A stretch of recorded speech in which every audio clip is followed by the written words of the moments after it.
Gente Carina, un magazine radial pensado para vos y el cuidado de tu salud. Estilos de vida, arte, historias que inspiran. Con la conducción de la doctora Karina Pese. No somos ángeles, no nos caímos del cielo. Hola, muy buenos días. Estamos en un nuevo programa de Gente Carina, en su traducción en el italiano de Gente Querida. Y hoy, miércoles 7 de marzo, en el mes de la mujer. Ya tenemos nuestra invitada en el piso. Muy bienvenida, la doctora María Isabel Íñigo Petralanda. Hola Karina, hola Amalia, muy buen día. Gracias por este espacio. No, gracias a vos por estar con nosotros. En el segundo bloque la vamos a escuchar muchos consejos prácticos que vamos a poder aplicar en el día a día. Así que no te pierdas estos bloques con María Isabel. Hola Amalia. ¿Viste qué frío? Hoy no dijiste qué temperatura. Ahora lo digo, está agradable. Bueno. 22 grados de temperatura, un sol, un día espléndido. Pero anoche qué frío. Ay, nos quejamos de todo, que hace frío, que hace calor, pero está muy lindo la temperatura en ¿Para qué Buenos somos Aires. mujeres? Para quejarnos. Bueno, hoy es el Día de la Mujer y quiero que hagas Precisamente. en tu columna, hoy nos cuentes un poquito por qué tenemos esta conmemoración el 8 de marzo del Día de la Mujer. Pero ¿cómo no? Que nos des tu mirada, tu aporte. Vamos a ver qué. Y hoy con María Isabel le quiero contar a nuestra audiencia que compartimos un evento que se realizó en la Bolsa de Comercio de la Ciudad de Buenos Aires, en donde la directora de la Cámara de Comercio, que es la señora Rocío Balestra, presentó un informe muy interesante sobre la cantidad de mujeres que acceden a cargos directivos. La consigna del día de hoy era que más mujeres accedan a los directorios, y esto se hacía con un acto simbólico con un toque de campana. Los datos que fueron presentados en el día de hoy, en donde solo el 10.4% de las mujeres ocupan cargos directivos. El 46.1% de los directorios de empresas argentinas no están ocupados por mujeres, son cargos netamente masculinos, y lo que es la presidencia y vicepresidencia entre un 97 y un 91%. Vale. Es decir, que son muy poquitas las mujeres que llegan a estos cargos directivos. Justamente hablábamos con Amalia antes de salir al aire que en realidad no es que solamente nosotros pedimos que sean mujeres, sino que sean mujeres idóneas, capacitadas, bien formadas, los mismos requisitos que le deberíamos exigir a los hombres, que a estos cargos accedan realmente los mejores. Y en una de estas presentaciones que se va a hacer al grupo G20, uno de los datos llamatísimos que se dieron cuando ella presentó esos 4 ejes sobre los que van a trabajar y quieren que se haga hincapié, es sobre la inclusión laboral. Y se estima que hay 247 millones de mujeres que están formadas, capacitadas, es decir, mujeres universitarias, terciarias, que han estudiado y tienen una formación y que no están insertadas en el ámbito laboral porque están dedicadas al cuidado de su familia, lo que es lo que nosotros llamamos parental, ¿no? Sí, por causas parentales. Causas parentales, sí. exactamente. Que quedan en un segmento de la vida tal vez fuera del sistema de convocatoria, tal vez, por el tema paterno-filiatorio, ¿no? Claro. Son grandes economas en sus casas, y eso creo que también fue detallado como una virtud frente a evaluar la diversidad y el ingreso efectivo de mujeres a cargos como directoras. Porque las mujeres no solo consumimos, sino que, como bien resaltás, Isabel, es el tema de que sabemos manejar muy bien la economía, desde la pequeña economía del hogar, y esto tiene un impacto también a nivel de la nación y también a nivel global. Y por eso la importancia de que los directorios haya diversidad, no es que sean todas mujeres ni todos hombres. Totalmente. Así ha sido manifestado, y creo que en los últimos, te diría, 15 años se viene trabajando desde las corporaciones para que así sea. En forma reiterada se recuerda, también como las discapacidades. Hay empresas, corporaciones que incluyen, a individuos que tienen discapacidades o capacidades reducidas. Sí. Y en ese sentido también esa inclusión en el mercado tiene que ver con el orden económico, con el orden de compromiso social, Ya hablaremos de las cuestiones bioéticas que tienen que ver con insertarnos a todos dentro del sistema, ser parte. La verdad que fue un informe muy importante, y también dentro de los informes que presentaron, cuando comparaban distintos directorios en donde tenía esto de la diversidad, de que había hombres y mujeres que formaban parte de este directorio, vieron que eran empresas mucho más productivas, que tenían un rendimiento de más de un 10% con respecto a aquellas empresas en donde tenían un solo sexo con una sola mirada. Porque ambos podemos aportar miradas diferentes. Claro que sí. Y nos tenemos que complementar. Así que la verdad es que festejo que estas cosas se estén haciendo y que tenga espacio dentro de la Argentina, ¿no? Que se estén discutiendo todos estos temas. Porque fue el primer informe. Entonces, ustedes que nos están escuchando del otro lado y quieren dejarnos un mensaje, y sobre todo para hacerle preguntas a la doctora María Isabel, les dejo el teléfono de la radio, que es, si estás en el interior del país, antepones el 011 al 43009470, y te recuerdo que en la operación técnica y en la musicalización está la señorita Julia Sánchez. La única. La única, y es la quien grande. nos recibe los llamados. Así que si tenés alguna pregunta para hacerle a la doctora María Isabel Íñigo Petralanda, por favor, para el segundo y tercer bloque estaremos abordando temas muy importantes con respecto a la salud y los derechos del paciente. El próximo miércoles 14 de marzo es el Día Internacional de la Incontinencia Urinaria, y en la Argentina se va a hacer la primera campaña de concientización. Por ese mismo día en el programa va a acompañarnos el doctor Sebastián Pérez Junqueira, quien nos va a brindar asesoramiento sobre cómo se puede recuperar el control. Así es el nombre de esta campaña, y quien esté interesado en participar puede buscar la información en la página de FUGA, que es el Foro Uroginecológico Argentino. Paso un último aviso antes de irnos al corte comercial de un evento que vamos a desarrollar en la Universidad de Belgrano. Vos, Amalia, has formado parte de ese evento en la primera convocatoria de Mujeres Líderes. Va a ser el tercer encuentro de mujeres líderes que se realiza en la Universidad de Belgrano, en la organización conjunta con la magíster Carolina Carbone, que es la directora de la carrera de Relaciones Públicas e Institucionales, en donde convocamos a 4 exponentes argentinas, como la señora Margarita Barrientos, que lleva a cabo toda la acción del comedor solidario Los Piletones, la señora Victoria Biel Temperley, que es la directora de la Fundación Donde Quiero Estar, que hace toda una labor solidaria en pacientes que están atravesando un tratamiento con cáncer en general, principalmente a veces cáncer de mama, en donde los incluyen a estos pacientes a partir del arte. Es muy importante el testimonio que nos tiene que brindar Victoria Biel Temperley.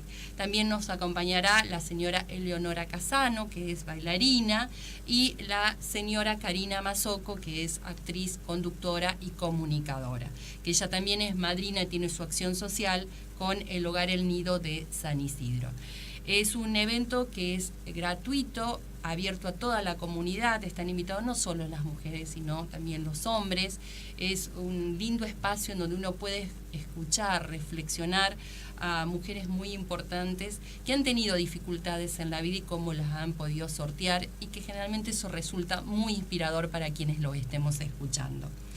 Quiero agradecer a las empresas que nos van a acompañar para este evento, que van a ser la Fundación FASEC, que es la Fundación Argentina contra el Cáncer, la empresa Belleza Personal, el doctor William Bucret, ABEN Productos Termales, la empresa Maison Paló, que es una empresa de zapatos que nos va a donar también para que podamos hacer sorteos a las mujeres que participan en el evento.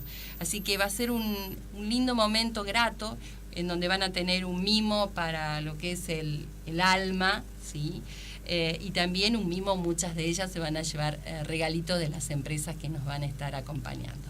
Les recuerdo, entrada libre y gratuita, no es necesario anotarse, inscribirse antes, pero sí que lleguen unos minutitos antes porque vamos a tratar de ser puntuales en el inicio a las 19 horas. ¿Dónde? Universidad de Belgrano, ubicado en la calle Zavala 1837, ¿sí? Que está en el primer nivel inferior en el auditorio Urquiza. Repetí qué día. El día 21 de marzo, que es un miércoles, a las 19 horas en la Universidad de Belgrano. Vuelvo a destacar que es entrada libre y gratuita. Y también quiero contarles que desde todos los he convocado a amigos y a padres del colegio a que hagamos una acción solidaria de juntar materiales como alimentos no perecederos, ropas que estén en buen estado, zapatos, para que podamos hacer una donación a los piletones de la señora Margarita Barrientos. Así que quien me esté escuchando y quiera ayudar, participar, porque siempre alguien tiene algo en la casa que puede hacer una pequeña donación. Me contacta al mail DRA, de la abreviación de doctora, DRA como me dicen muchos, carina.pese@gmail.com. Así que quienes quieran acercarnos su donación serán muy bienvenidos, y quiero también agradecer al colegio Island International School que se ha sumado a esta convocatoria de juntar para el comedor de Margarita Barrientos. Perfecto. Allí estaremos. Bueno, están ustedes dos invitadas. Claro, allí Y estaremos. ustedes no se vayan, porque vamos a un muy breve corte comercial y vamos ahora sí al tema del día, que es el derecho de la salud.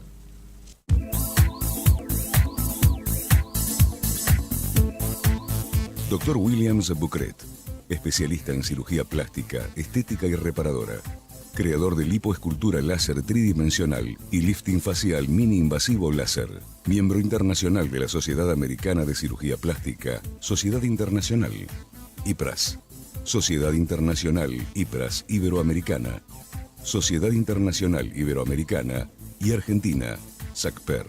Consultorio, Avenida Alicia Moró de Justo, 1848, segundo piso 6, Puerto Madero. Turnos al 011-4314-1710. Horarios, lunes a viernes de 13 a 21. Sitios, web, drbucret.com.ar, lipolaser3d.com.ar, milfacelift.com.ar. Estás escuchando Gente Carina, el programa dedicado al cuidado de la salud, con la doctora Carina Pese. Somos ángeles, no nos caímos del cielo. Y estamos en el segundo bloque de Gente Carina, gente querida en su traducción en el italiano, y ya tenemos en el piso con nosotros invitada la doctora, la abogada María Isabel Íñigo Petralanda, que es abogado de la UBA, especialista en Derecho de Salud y Bioderecho por la Universidad Austral y Derecho en Economía de la Salud de la Universidad de San Andrés. Es miembro de la Asociación de Abogados de Buenos Aires, consultor independiente para bioderecho, bioética e innovación en salud. Bienvenida, María Isabel. Muchas gracias, Karina y Amalia, por este espacio. Muchísimas gracias. Y yo le quiero poner un poco en contexto a nuestro público y que también nos cuentes vos, María Isabel, ¿por qué un abogado se involucra tanto en el tema de salud? Y ya te cuento sin sonar a veces, que a veces puede decir como uno está prejuzgando, pero cuando uno asocia medicina y abogacía, los médicos a veces hasta temblamos un poquito, Es así. porque lo asocias un poco a juicios de mala praxis, a conflictos, y sé que hay otra mirada, y quiero que vos nos cuentes de la otra mirada. Bueno, qué bueno, y vuelvo a recargarlo, este espacio, porque sí, la mirada acerca del abogado involucrado en algún tema de salud tiene que ver con alguna cuestión que nosotros llamamos de reparar o de compensar o de un juicio y reclamo, cuando el abogado como auxiliar de la justicia debiera ser una persona que justamente amalgame, aúne, haga entender criterios y construya a los fines de mejorar el sistema de salud para el paciente, respetando los derechos de los profesionales de la salud, que en definitiva están llevando también una carga muy dura en todo este vínculo médico-paciente. Nosotros como abogados debemos velar para que se tomen todas las cuestiones preventivas, predictivas, de que el paciente sepa en qué condición se encuentra en caso de algún reclamo y no alentar el mismo. Todo reclamo conlleva un costo muy alto para quien lo formula, siempre. Un reclamo nunca es gratuito, desde lo emocional que repercute sobre su salud y sobre todo sobre la expectativa del resultado. Eso es algo que también nosotros, al igual que ustedes los médicos, responden acerca de la perspectiva de un tratamiento. Nosotros también debemos ser honestos, principalmente éticos y proporcionales a derecho, es decir, que la persona que quiera interponer un reclamo debe conocer, en primer lugar, dónde está parada. Y uno también ejercer un acto misericordioso, porque si no termina siendo un negocio de abogados, por mencionarlo de alguna manera. Exactamente. Y eso es muy importante. Y yo como paciente, me pongo ahora, salgo del rol de médica, ¿no? Y uno se pregunta... siempre hablan de los derechos que tiene el paciente, el derecho de tener, después de ser atendida, un resumen de su historia clínica, y empiezan el litigio de quién es la historia clínica, es de quién la confeccionó, del médico, del sanatorio, es mía, ¿cómo la debo solicitar, María Isabel? Bueno, pensando esto es que yo soy... un diamante con varias caras que estamos viendo. En primer lugar, lo complejo de todo esto tiene que ver con la relación médico-paciente. Allí se encapsula, se cierra el secreto mejor guardado. O sea, un excelente vínculo, un vínculo humano, misericordioso, de buena comunicación, de respeto recíproco entre partes, hace que ese paciente que viene en una condición de menoscabo por su enfermedad o por su temor, se sienta persona y el mismo médico también ocupar el rol que le corresponde, que es el de poder curar, respetando a ese paciente también esa condición de médico que viene a ejercer un rol protector desde algún lugar. Vos me preguntabas la historia clínica de quién es. La historia clínica, el contenido es del paciente, es decir, el paciente cuando se sienta en el consultorio del médico, y ahora con la historia clínica electrónica que se está ayornando en varias instituciones hospitalarias, el paciente hace un relato del cual la percepción médica es fundamental. En ese discurso el médico debe diagnosticar, como si esto fuera poco, diagnosticar y con una escucha muy activa lo que ese paciente transmite. Asienta todos esos datos, pero esos datos son de la persona. Son de las personas que en aras o en objetivo a llevar a cabo el objetivo de la relación médico-paciente, que es la salud de ese paciente. Lo que pasa es que, como comenzábamos al inicio de la charla, de quién es la historia clínica, pareciera ser que uno se pregunta, en caso que yo tuviera que litigar, ¿me darán la información?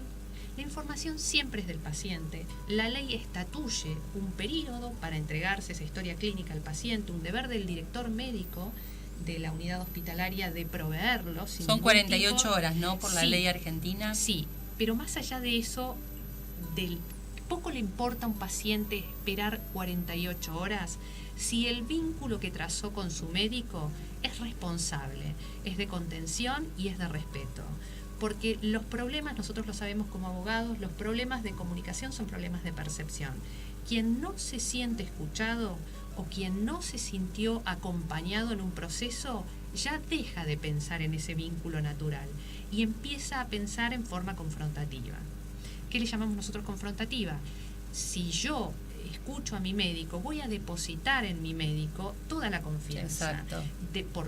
Primero, por su ciencia. Él maneja una ciencia que, aunque yo fuese médica, no sí, la vos puedo estás en manejar inferioridad de condiciones. Te diría que no sé si inferioridad. Hay una situación, yo la llamo de desproporción o de asimetría, sería justo decir una asimetría de información. vulnerable. Asimetría de información. Inclusive, si yo fuera médico y también soy paciente, en cuanto a ese vínculo y esa relación, yo soy más paciente que ninguno. Me ha pasado recientemente y Sí. por eso te digo que uno se siente primero vulnerable y está, por más que seas médico, yo me pongo totalmente en el rol de paciente y me entrego y confío plenamente en el Absolutamente, profesional absolutamente. que va a tomar la decisión, que siempre va a ser una decisión que va a tomar, que la vamos a discutir, conversar Consensuar. y consensuar, exactamente. El conocimiento de la persona tiene, nosotros llamamos autonomía de la voluntad. La voluntad es el ejercicio consciente, deliberado por parte del paciente,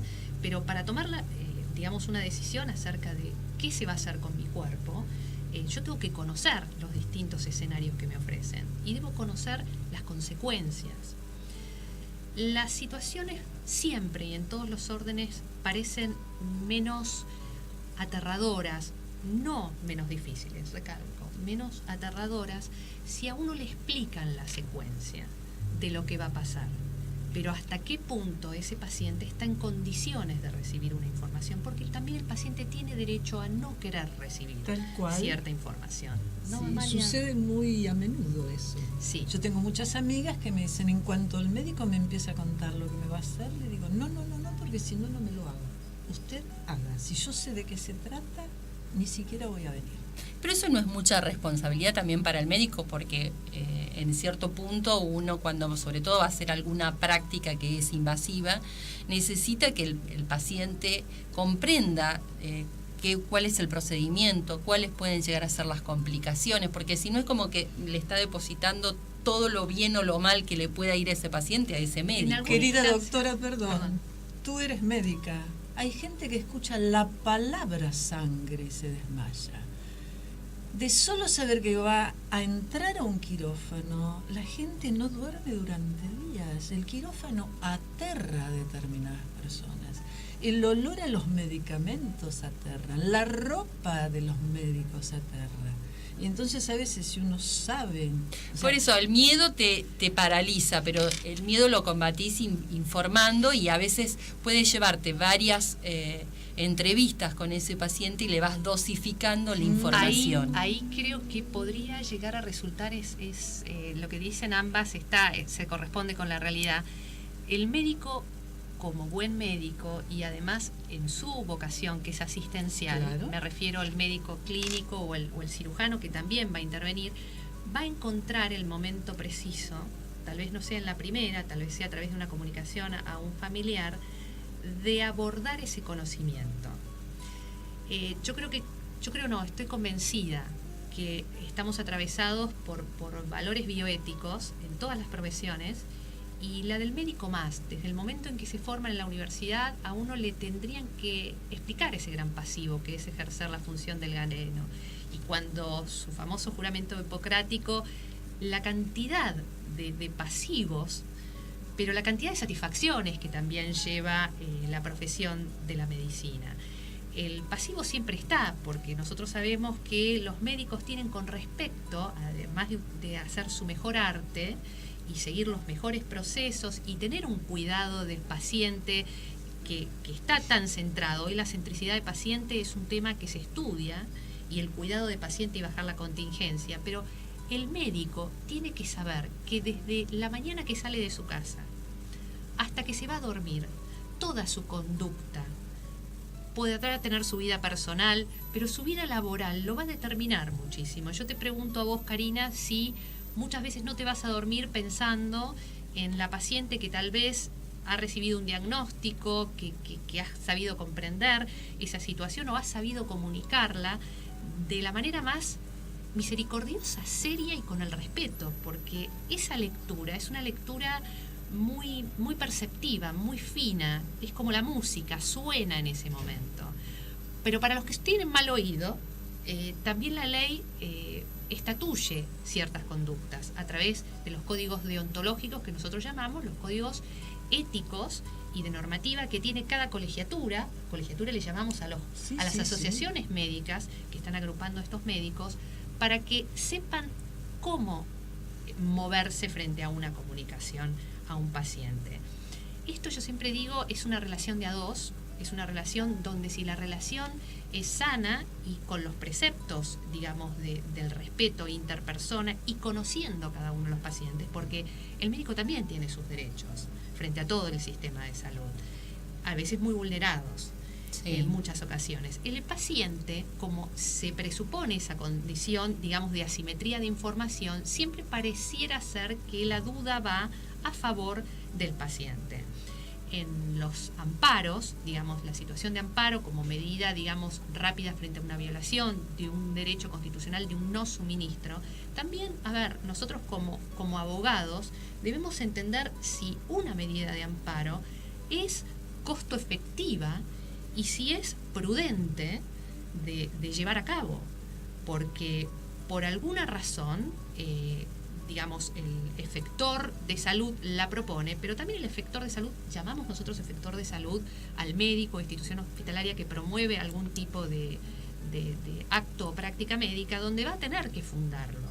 Entonces no se llega a un amparo sin fundar, porque después va a haber que explicar las razones que sostengan, porque la parte que sostiene que no va a proveer, y yo con esto no estoy diciendo que haya o no amparos, es una realidad y una herramienta que existe, proporcionada por nuestro derecho constitucional, para pedir un beneficio que corresponde en razón de una pérdida que esa persona está teniendo en ese momento. El derecho de que la asistencia sanitaria le sea dada con este tratamiento o con esta medicación.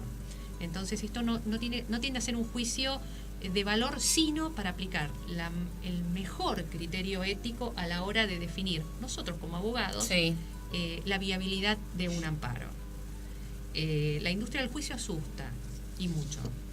Sí, y te cuento a nosotros. Yo te pregunté con respecto a la historia clínica de Sí, quién sí. era, porque hace poco, bueno, yo también les había contado a la audiencia, estuve del otro lado siendo paciente y en Estados Unidos, cuando me dieron el alta, inmediatamente, No recuerdo, sí. me dieron, vos me acompañaste en esa situación, Isabel, me dieron un resumen, sin que yo se lo haya pedido, un resumen de la historia clínica. Y bueno, la verdad que me sorprendió gratamente que yo me pudiera traer a mi país un resumen de todos los procedimientos que me hubieran hecho. Me dieron en un CD las imágenes de todos los estudios que me habían realizado. Claro, esto estábamos frente a un acontecimiento bastante impactante como fue el episodio que vos viviste, que gracias a Dios lo pudiste subsanar y fuiste, creo que muy bien atendida allá y acá. Pero ¿qué funcionaba de todo esto? Estábamos frente a un sistema que estaba centralizado de información, donde al lado de tu cama había, digamos, un display de una pantalla donde estaba tu analítica, estaba ¿Qué es todo la- tu control. contale a la gente qué es la Nosotros llamamos la analítica. analítica al laboratorio, el dato del laboratorio, los estudios de tomo y rezo, la ecografía, lo que los residentes habían constatado no bien en la primera revisión, lo que el médico cirujano, lo que el clínico, todo quedaba sentado automáticamente. Práctica que se acercaba al paciente se dejaba sentada porque había una computadora por cama. O sea, vos estabas en una habitación por cama y cada acto médico estaba documentado. Entonces, para ellos era solamente apretar un botón, imprimir, y ese resumen de historia clínica, por el sistema que ellos tenían en este hospital de Chicago, claramente facilitaba a que vos te lleves la información. Esto simplifica, esto limpia, da fecha cierta, Hora. permite, da todo, da la hora. Sí, Casas más, casas menos, igualito que en Santiago. Amiga, está mi como dice la Santiago, sí. canción. O sea, comparando estos sistemas con lo que sucede en nuestros hospitales públicos, estamos a años luz de esto. Y querida María Isabel, yo tuve un litigio por un problema de mala praxis con un colega.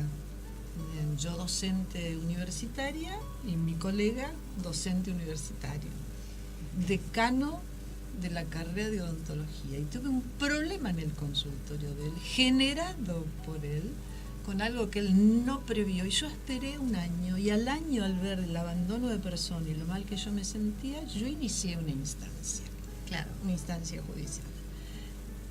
La historia clínica no existía en su consultorio, porque como yo era una colega y era una amiga, no había historia clínica. Por lo tanto, hubo que poner un oficial de justicia que vaya y revise el archivo a ver si la historia existía o no. La entregó cuando quiso. Y lo interesante que yo advertí en ese momento, que así como sucede en otros lugares, no existe en la historia clínica de un particular un folio, ¿cómo sé que esta hoja yo no la saco, la intercambio por Claro, otra? la foliatura para saber el orden. Cambio. Bueno, Debe todo existir la ley, lo o sea, está. nadie podría alegar su propia torpeza. Hay un principio máximo del derecho que nadie alega su propia torpeza, y me refiero al La profesional historia de la clínica en un odontología. tarjetón, a veces en un tarjetón. Bueno, pero Cambio el podría- tarjetón, lo anoto todo otra vez y lo intercalo Bueno, y, pero y miento en la Bueno, historia pero uno no clínica. piensa la que- historia clínica es un documento probatorio. Perfecto. Como tal, él va a ser el primer interesado en que tenga la mejor construcción, y hay que, o sea, hay que ser muy prolijo, porque hay estudios que vos podrías haber llevado de otros centros, no ahora que queda todo centralizado, a veces en las mismas instituciones. Pero, a ver, es un deber y una carga para el efector de salud, para el médico, llevar. Yo quisiera, quisiera dejar lo más claro posible mi accionar, inclusive si hubiese adolecido de alguna conducta, es decir, si hubiese habido alguna falta o alguna conducta errada, porque claramente va a ser lo que me dé transparencia a que no me atribuyan otras conductas. Así es, así Entonces, tendría que ser. Así debe de ser. Yo entiendo que van dos puntos. Primero, lo que a uno le corresponde como paciente, pero a veces cuando uno hace esa evaluación interna dice, estoy dispuesto a pagar este costo vinculado, porque si como si esto fuera poco, yo estoy enfermo y todavía tengo que juntar información. Eso es lo que lo torna agobiante. Y tal vez para el profesional esa llegada a conectarse con paciente sea mucho más fácil si existiera una instancia de diálogo. Por eso nosotros promovemos a que previo a iniciar cualquier tipo de reclamo se demanda. reconstruya el diálogo. Porque créanme que muchas de las veces son problemas de comunicación. No siempre, ¿eh? María Por Isabel, Dios, no siempre. el problema de comunicación puede existir o no puede existir, pero uno en el afán de buscar la justicia, o sea, de la injusticia que cometieron con uno, el médico, en vez de estar representado por una profesional como vos, está representado por una empresa de seguros. Claro. O sea, hay una aseguradora que lo cubre y que puede aparecer cualquier profesional para representarlo, suponete, en un juicio de mediación, Claro. Sí, es o en una instancia La de instancia juicio. mediatoria es obligatoria, así Bien. que normalmente va el abogado de la compañía de Y seguros. aparece un abogado que el profesional médico ni siquiera lo conoce. Lo Por- vio en ese exacto. momento, que lo asesoró. Usted tiene que decir esto y esto y esto. Qué inteligente eso que vos decís, porque nosotros nunca vamos a tener, me refiero a nosotros en cuanto al resto de los colegas que Sí. ejerzan el derecho y en forma consciente, nunca va a tener la fotografía real de todo aquello que ocurrió en ese consultorio. Entonces, posiblemente el abogado de la compañía de seguros vaya con lo que le nutrió el médico dentro de su desesperación y seguramente desconociendo cuál era su interés, ¿no? O sea que las compañías de seguros, y en el caso puntual de la contratación de seguros de médicos municipales que hace cualquier profesional que Sí. ejerce la profesión, debiera haber también un compromiso de esas aseguradoras para aportar abogados que también sean, digamos, conocedores de limar las asperezas, porque si existe la compensación porque el daño se produjo, a veces nosotros, cuando yo hice mediación, entonces dentro de la formación decían que no eran lo mismo los intereses que la pretensión. La pretensión nosotros llamamos quiero la plata, pero a veces el interés que subyace es quiero ser reconocido. Entonces yo puedo Que dar te pidan cuenta disculpas. el reconocimiento del acto, digamos, del acto errado pero de buena fe, el acto que por ahí no fue el más acertado, pero bien comunicado. Yo conozco como contrapartida personas que dicen, sí, mi médico ha elegido esto, tal vez no ha sido la mejor opción, pero me lo ha sabido comunicar. Sí. Y vos decís esto, bueno, ¿qué tema? Podría haber sido una bomba de tiempo frente a la mirada Podría de haber sido un todos. litigio. Y seguramente. Y no lo fue. Y no lo fue. ¿Por qué? Porque también se acompaña con una conducta humana bioética. Por eso yo recalco esto siempre. La bioética está atravesando la relación médico-paciente. Desde la soledad que existe en ese vínculo donde solo hay dos testigos, de esa excelente comunicación que haya entre ellos, y de ese compromiso bidireccional de ambos. Mi querida doctora, este pleito no terminó. Contanos, Y yo lo Mariana. dejé que siga. Sí. En la ignorancia espero de que no se me vuelva en contra económicamente. Jamás quise un peso de ese doctor. Mi intención era que nunca más tome un bisturí Claro. y opere. Porque no fue un problema de que al hombre le faltaba idoneidad para hacer lo que tenía que hacer, sino que puso como ayudante a la chica que sirve el café, haciéndola pasar por una Auxiliar. auxiliar. Sí. Idónea. Y hubo un accidente en el consultorio impresionante en la que yo me vi involucrada y estuve 6 meses siendo la fonoaudióloga para aprender a hablar de nuevo. O sea, cometió en mi lengua un problema terrible. La historia es que en el mismo juicio de mediación, donde nada puede quedar escrito en un juicio de mediación y donde las partes pueden conversar, el doctor frente a mi abogada, a su abogada y a la mediadora me dijo: lo que pasa, Frontini, que usted es una imbécil. ¿Sí? O sea, no había una posibilidad de diálogo agrediendo. No, seguro. ¿no? Es eso a que vos haces mención. Y sí, entonces mi intención en ningún momento fue obtener dinero. Y obtuve. Bueno, ahí yo está lo que quería. vos decís, Isabel, Que del no opere interés nunca y que más. no es el dinero. Sí.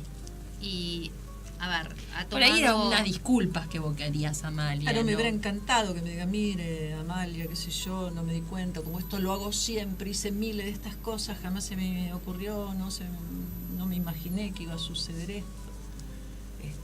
Y hubiera quedado ahí. Porque era es más, tuve que renunciar a mi empleo.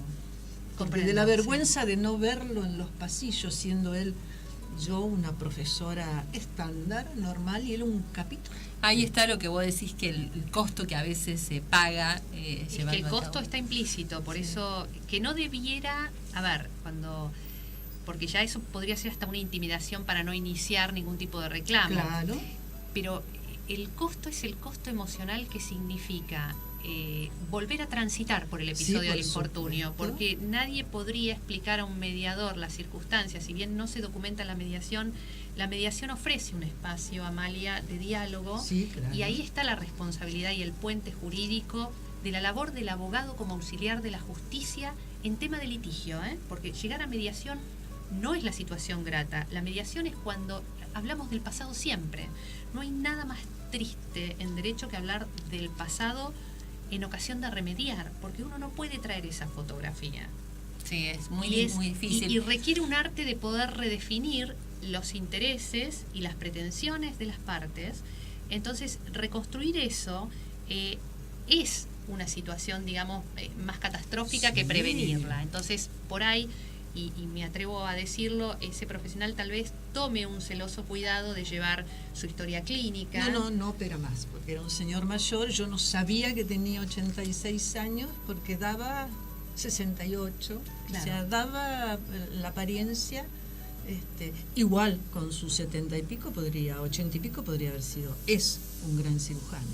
Cometió un error que no tiene que ver con no saber tomar el bisturí ni lo que me iba a hacer a mí. Cometió el error de que, como yo era colega y no me cobró, para abaratar costos, en vez de poner a alguien idóneo. No es una excusa en ningún Este, caso pero- lo que ustedes pacten como contraprestación.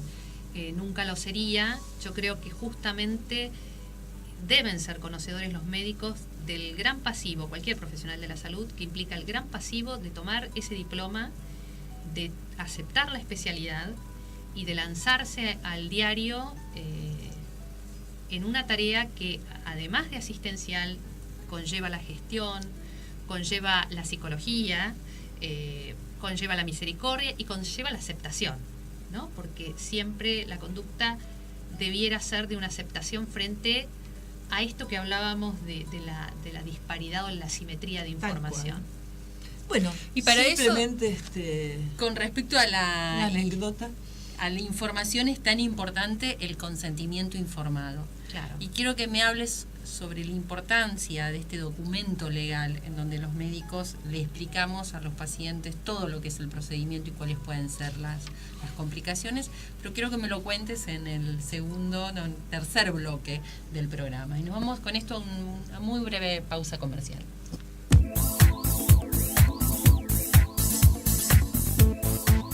Dr. Williams Bucret, especialista en cirugía plástica, estética y reparadora.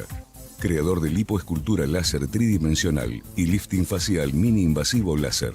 Miembro internacional de la Sociedad Americana de Cirugía Plástica, Sociedad Internacional. IPRAS. Sociedad Internacional IPRAS Iberoamericana.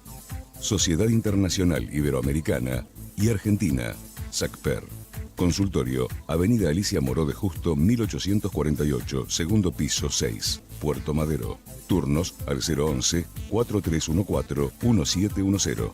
Horarios, lunes a viernes de 13 a 21. Sitios, web, drbucret.com.ar, lipolaser3d.com.ar, milfacelift.com.ar. En Gente Carina, nos importa saber de vos. Para contarnos tu historia de vida o contactarte con el programa, búscanos en Facebook o Twitter. DRA Carina PC. O llámanos en vivo al 4300-9470.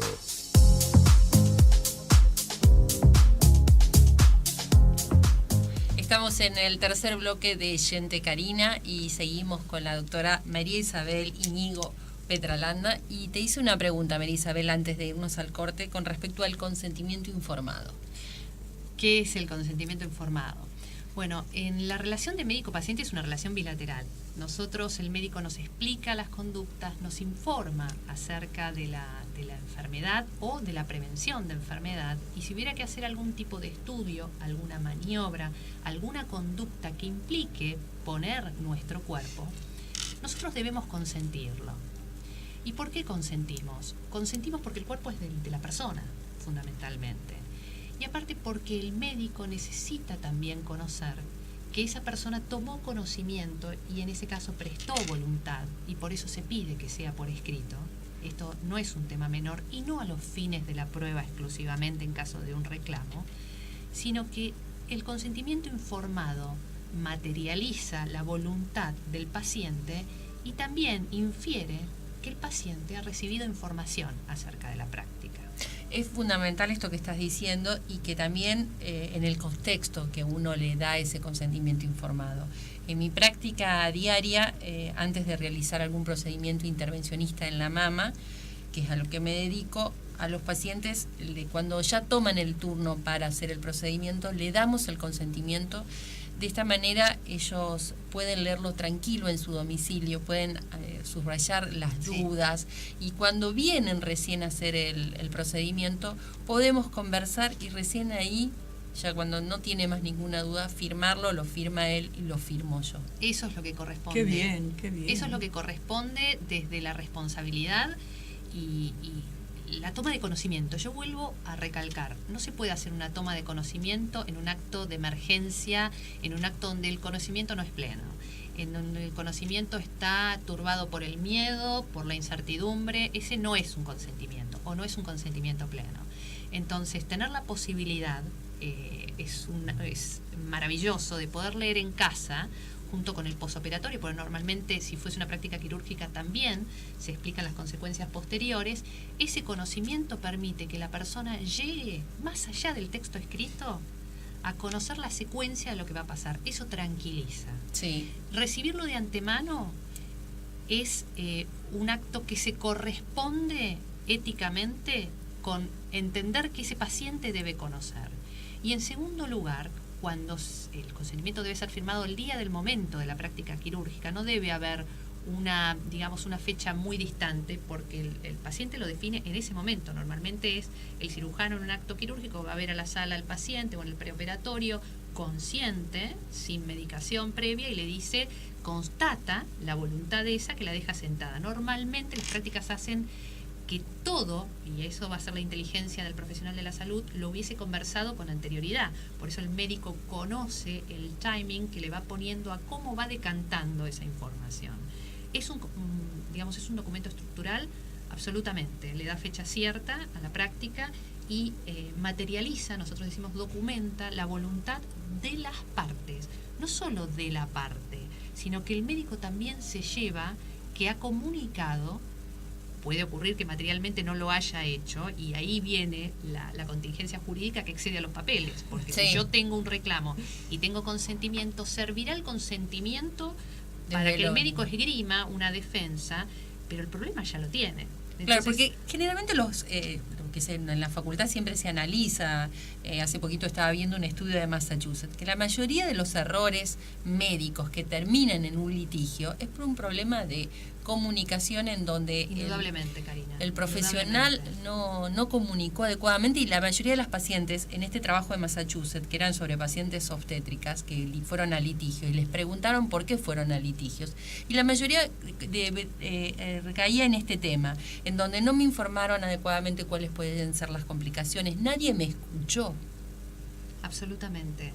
Nadie me escuchó. Lo que es la escucha te da membresía. Nosotros siempre decimos que ser escuchado, uno al relatar el parafraseo de su propia de su propio relato, lo afirma en la situación en la cual está. Entonces toma conciencia. Esa es la toma de conciencia. Pero más allá de eso, yo pienso que este consentimiento informado es un pacto entre ambas partes.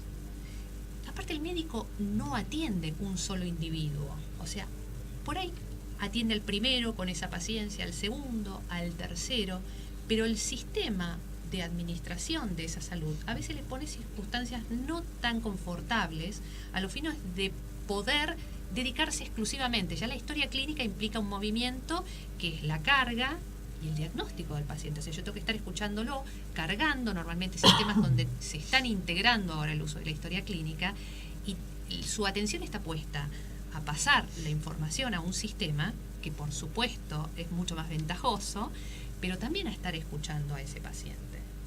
Entonces, el consentimiento informado materializa, pero si el otro, su antecedente no se dio, el predicado del consentimiento, es decir, tener el papel, no me va a dejar del todo indemne.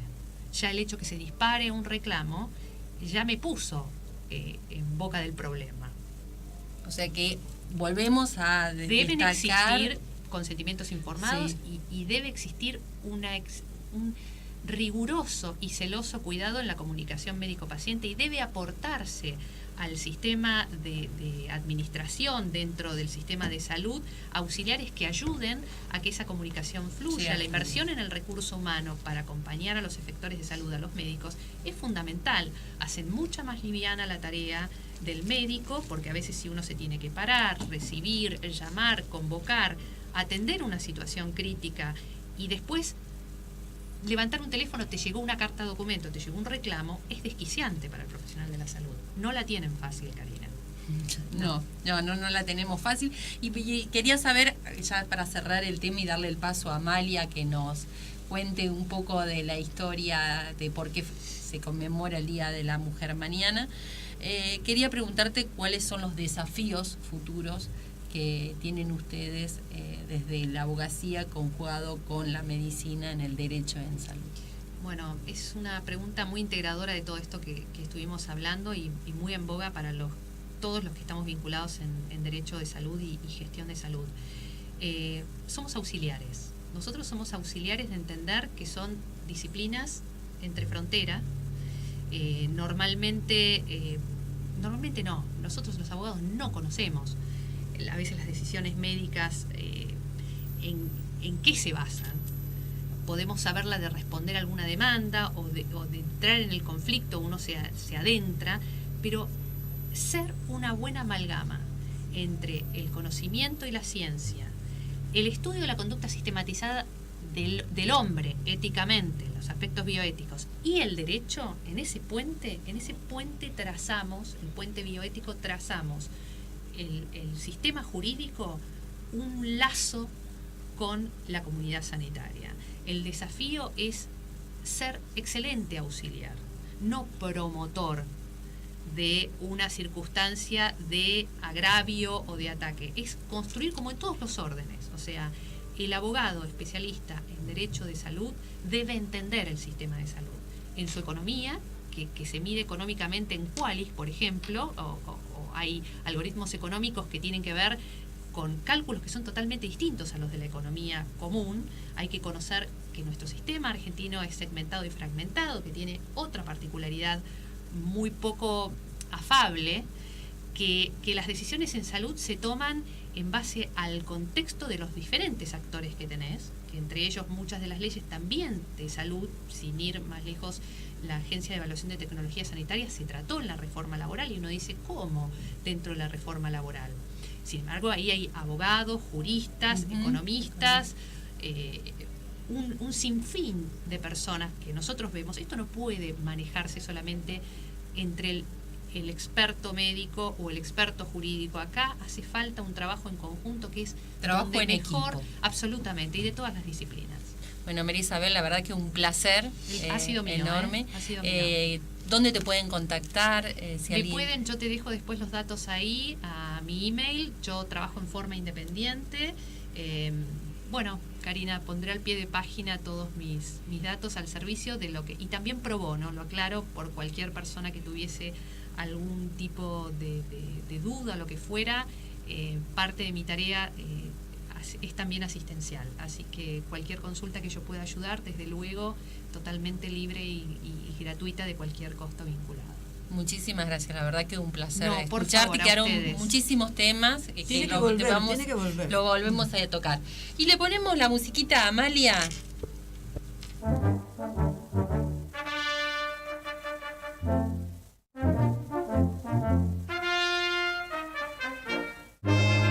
¿Sabías que en Gente Karina te contamos sobre la historia de la medicina y del arte en la voz de la licenciada Amalia Frontini, museóloga, egiptóloga e historiadora?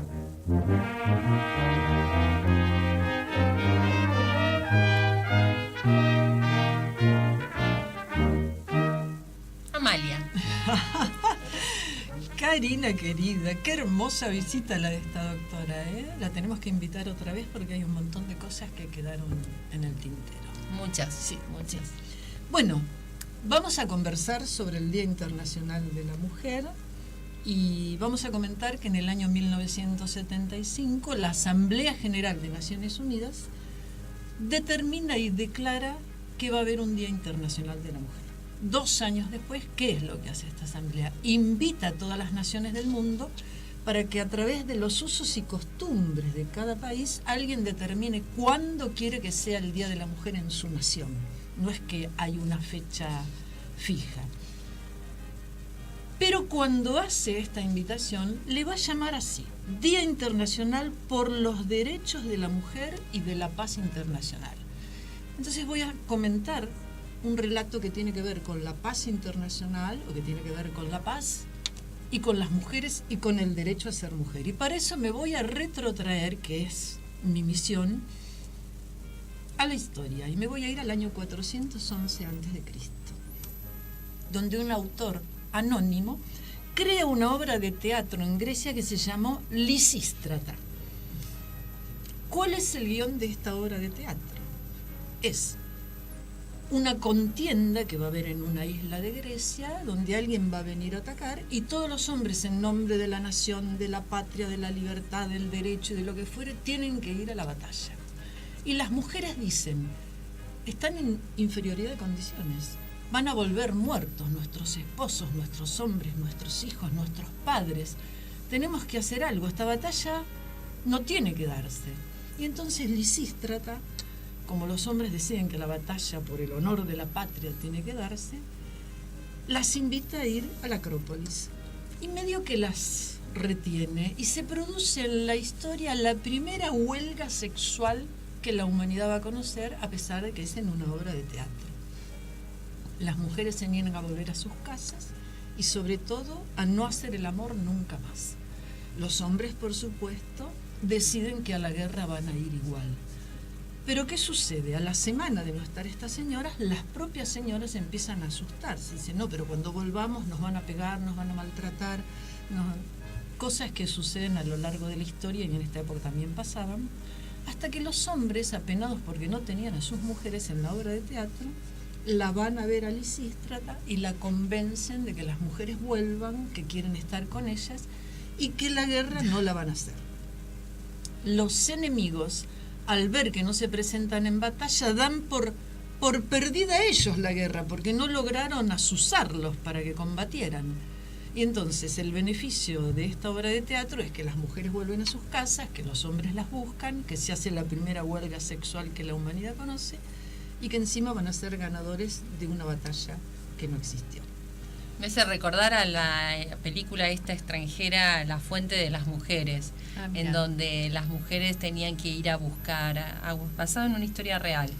Y los hombres se quedaban a lo mejor, no sé, tomando un copetín o algo en la puerta de la casa, mientras las mujeres eran las que tenían que subir a las montañas a buscar agua y volver y acarrear todo esto. Y ellos hicieron una huelga. En el año 2003, 42 naciones del mundo pusieron esta obra de teatro en valor, todos a un mismo tiempo, simplemente para hablar de la relación entre el poder de la mujer y la paz.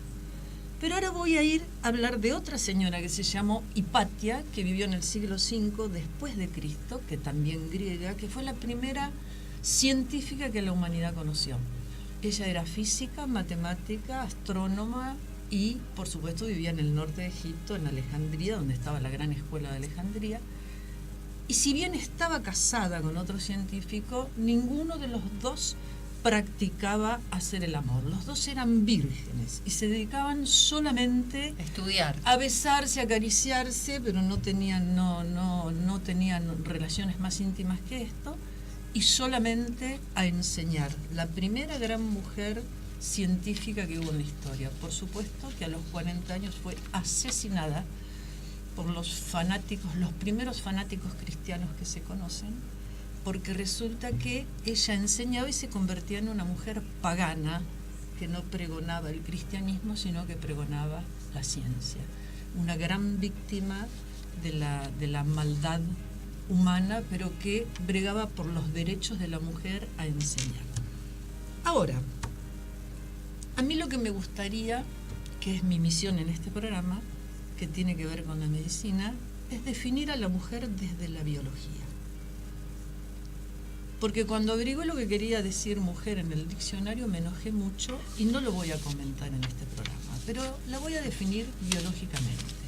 Biológicamente una mujer es la hembra de la especie Homo sapiens sapiens, que es capaz de concebir, guardar en su vientre a ese embrión, lo voy a hablar desde el punto de vista animal, guarda el embrión y cuando la criatura nace, está destinada a mantenerlo y criarlo y protegerlo por el resto de sus días. No así como sucede con el resto de los animales de cualquier otra especie, que una vez que destetan a ese individuo es libre y está solo y puede alejarse de su madre. Esta condición biológica de colocar yo a propósito a la mujer en esta condición biológica es la que hizo que durante centurias y centurias la hembra de la especie humana, es decir, la mujer, haya sido vista como una gran incubadora, producto de generar vida. Y si bien generar vida es la cosa más maravillosa que un ser puede hacer, o sea, generar y dar vida, esta actitud ha hecho que el resto de la humanidad, incluso hoy, algunas culturas, algunos hombres, incluso algunas propias mujeres, productos de estar insertas en una cultura determinada, se autocrean que esta cosa de dar vida hace que su cerebro esté, en vez de ser idéntico, similar al del varón, ese cerebro estuviera diseñado como una incubadora. Mira este Qué aporte. interesante. Bien, ¿cuándo se rompe este momento histórico? Con la creación de la pastilla anticonceptiva. Se rompe a partir del momento en donde biológicamente yo engaño a mis óvulos y en vez de ser un ser que disfruto de mi sexualidad, estoy pendiente de que si quiero o no quiero tener un hijo. Y la mujer aparece como un ser liberado donde puede decir cuándo, cómo, dónde, con quién y de qué manera yo quiero ser mamá. Yo quiero clonarme y quiero dejar a la vida otro individuo. Pero hasta ese momento, la mujer, la humanidad, la civilización, las culturas, los hombres, porque el hombre tiene que determinar, esa cría es mía o no es mía. Ese niño que van a nacer, ¿y cómo determino yo que es mío? Porque someto a mi mujer y la tengo en mi casa para verificar que realmente es mío. Cuando surge esta invención tecnológica médica de la pastilla en la década de 1950, de la pastilla anticonceptiva, se produce la nivelación del varón y de la mujer, en donde lo fisiológico... Nos sacan del aire. Bien, les mando un beso a todos y seguiré. Terminaba tan linda esta historia, pero bueno, van a tener que dejarlas. ¿Puedo redondear? Bueno, yo sueño con un día en que no exista más el Día de la Mujer. Porque el Día de la Mujer existe porque las mujeres fuimos individuos tocados, como sucedió con la población negra o como sucedió en su momento con los judíos. Y hay un Día de la Mujer porque hay 364 días del hombre. Cuando no exista más el Día de la Mujer, recién vamos a estar niveladas con los varones. Es mi opinión. Un beso. Gracias. Y no te vayas, que el próximo miércoles, primero que sigue otro programa, y el próximo miércoles vamos a tratar un tema interesante sobre la salud ginecológica femenina. Distantes puede acercarles y cada día juntos haciendo solo 1 metro más. Comienzo de espacio publicitario en Conexión Abierta.